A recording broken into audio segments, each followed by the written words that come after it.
कि जब दुनिया बहुध्रुवीय हो रही है और वैश्विक शक्ति संतुलन हिल रहा है, तब भारत अपने नेतृत्व की छाप अंतर्राष्ट्रीय मंचों पर छोड़ता दिख रहा है। और इस बार प्रधानमंत्री मोदी ब्रिक्स की राजनयिक जमीन से निकलकर ब्राजील की राजकीय माटी में प्रवेश कर रहे हैं। ये महज औपचारिक यात्रा नहीं है, ये राजनयिक शंखनाद भी है। प्रधानमंत्री मोदी ब्रिक्स सम्मेलन में जहां वैश्विक संस्थाओं की रिफॉर्म या रिटायरमेंट की बात कह रहे हैं, तो वहीं अब ब्राजील में वो ऊर्जा, कृषि, आतंकवाद से लड़ाई और डेटा साझाकरण जैसे क्षेत्रों में ठोस समझौतों की नींव भी डालने वाले हैं। भारत के राजदूत दिनेश भाटिया के अनुसार यह ऐतिहासिक दौरा दोनों देशों के द्विपक्षीय संबंधों को नया आयाम देगा। भले ही गेंद ब्राजील के कोर्ट में हो, लेकिन कप्तानी भारतीय रणनीति ही करेगी।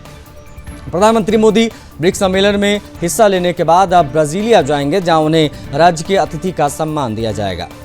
ब्राजील में भारत के राजदूत दिनेश भाटिया ने कहा, ये 57 साल में पहली बार किसी भारतीय प्रधानमंत्री का ब्राजील का पहला राजकीय दौरा होगा। भाटिया ने कहा कि हमें उम्मीद है कि दोनों देशों के बीच 4 समझौतों पर हस्ताक्षर हो सकते हैं। अब ये 4 समझौते कौन कौन से वो देखिए। इनमें अक्षय ऊर्जा, आतंकवाद से निपटना, कृषि में अनुसंधान सहयोग, साथ ही गोपनीय जानकारी का आदान प्रदान शामिल है। एक प्रेस कॉन्फ्रेंस में भारत के आर्थिक संबंधों के सचिव दमू रवि ने ब्रिक्स सम्मेलन को लेकर कहा कि तेजी से बदलती दुनिया में ब्रिक्स सम्मेलन का काफी अहमियत है। भारत ब्रिक्स का संस्थापक सदस्य देश है और अगले साल ब्रिक्स की अध्यक्षता भारत करेगा। प्रधानमंत्री ने ब्रिक्स सम्मेलन में दोहराया कि 20वीं सदी के वैश्विक संगठनों में 21वीं सदी की चुनौतियों से निपटने की क्षमता का अभाव है। बहुपक्षीय संगठनों में सुधार के महत्व को रेखांकित किया। प्रधानमंत्री ने वैश्विक शासन संस्थाओं जैसे संयुक्त राष्ट्र सुरक्षा परिषद, IMF, विश्व बैंक और WTO में तत्काल सुधार की मांग की। दमू रवि ने कहा कि ब्रिक्स सम्मेलन में सभी सदस्य देशों ने भारत का समर्थन किया और पहलगाम आतंकी हमले पर मजबूत समर्थन दिया। प्रधानमंत्री ने इस बात पर जोर दिया कि पहलगाम में हुआ आतंकी हमला पूरी मानवता पर हमला है। उन्होंने ये भी कहा कि आतंकवादियों को वित्त पोषित करने, उन्हें बढ़ावा देने और सुरक्षित पनाहगाह मुहैया कराने वालों से कठोरतम तरीके से निपटना होगा। यह हमारे पड़ोसी को साफ संदेश भी है। प्रधानमंत्री ने कहा कि ब्रिक्स बहुध्रुवीय विश्व को आकार देने में महत्वपूर्ण भूमिका निभा सकता है। ब्रिक्स समूह में विज्ञान और अनुसंधान भंडार स्थापित करने पर विचार को लेकर भी कुछ सुझाव दिए।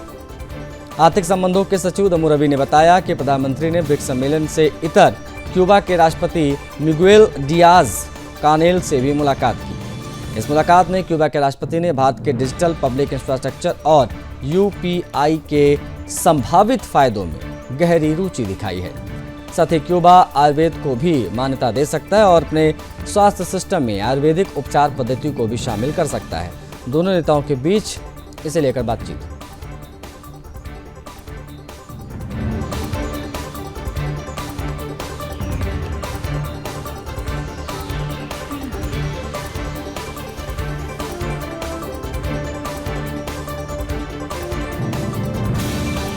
मंच से पाकिस्तान प्रायोजित आतंकवाद के खिलाफ स्पष्ट संदेश मिलना भारत की कूटनीतिक विजय है और उसका श्रेय पूरी तरह से आदरणीय प्रधानमंत्री श्री नरेंद्र मोदी जी और उनकी विदेश नीति को जाता है। जीरो टॉलरेंस ऑन टेररिज्म, आतंकवाद के समूल नाश के लिए भारत की ये नीति अब पूरे विश्व को अपनाने की जरूरत है।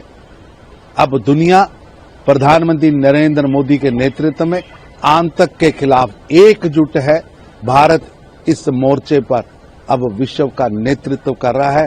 पूरा विश्व आतंक मुक्त बने, भय मुक्त बने, इस ओर आगे बढ़ चुका है।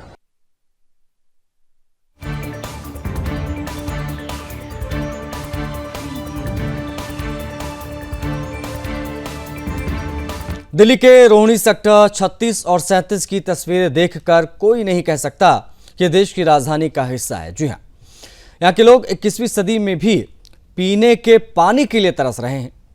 इलाकों को बसाए हुए कई वर्ष बीत चुके हैं, लेकिन आज तक ना तो यहाँ पानी की पाइपलाइन बिछाई गई है, ना ही जल बोर्ड ने कोई स्थायी समाधान निकाला है। पानी के टैंकर पर निर्भर यह कॉलोनी हर दिन 2-3 घंटे लाइन में खड़े रहकर 1 बाल्टी पानी जुटाती है।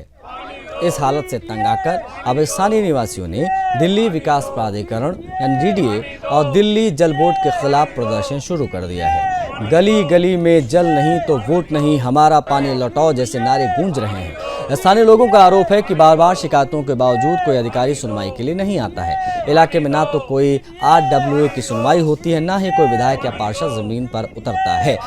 गर्मी में बच्चे बीमार हो रहे हैं, बुजुर्ग बेहाल हैं। औरतों की दिनचर्या पानी की लाइन में खड़े होकर शुरू होती है और ख़त्म होती है। अब ये सवाल, क्या दिल्ली के विकास मॉडल में ये सेक्टर नहीं आते या यहाँ की जनता सिर्फ वोट बैंक बनकर रह गई है?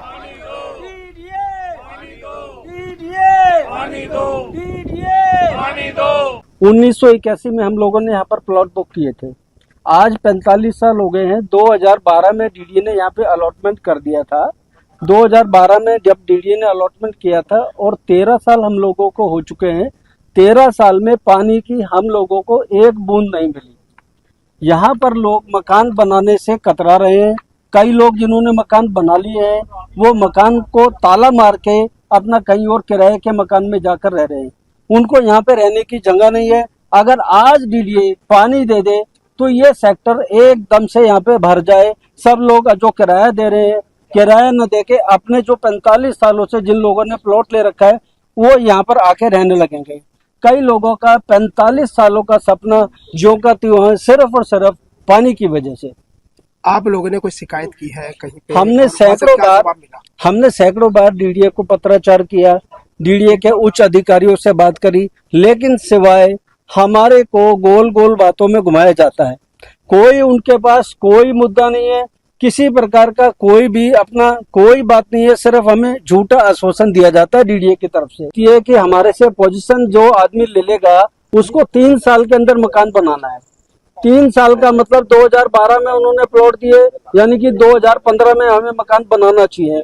अगर हम नहीं मकान बना पाते हैं तो हमारे को लाखों रुपया कंपोजिशन फीस उनको DDA को देना पड़ता है। क्या ये बात सही है? DDA हमारे से लाखों रुपया कंपोजिशन फीस के रूप में चार्ज कर रहा है और DDA पानी के नाम पे हमारे को कोई जवाब नहीं दे रहा। DDA को क्या ये पेनल्टी लेनी सही बनती है? अगर वो पेनल्टी लेने का हकदार है तो हमें भी उसको DDA को भी हमें पेनल्टी देनी